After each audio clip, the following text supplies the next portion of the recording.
How to hide a Snapchat story from someone. So let's see in this video. Before moving forward, make sure to like this video and subscribe our channel. So let's begin. First of all, you need to open up your Snapchat application on your device. After opening up, you need to log in to your account. After logging in, you will be able to see your profile in the left upper corner. So you have to tap on that. And here in the right upper corner you can see the gear or settings options. You have to go through it.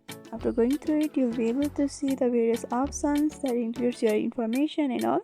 You have to scroll down below and you'll be able to see the view my story option under privacy control. So you have to go through it, and here you can see there are everyone, friends only, and custom option.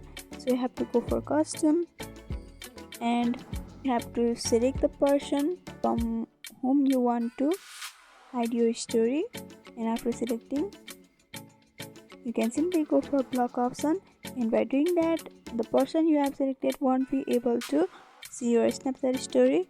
So by following this simple step you can hide a Snapchat story from someone. So hope this video was helpful. Don't forget to like, comment, share and subscribe our channel for more videos like this. Thanks for watching.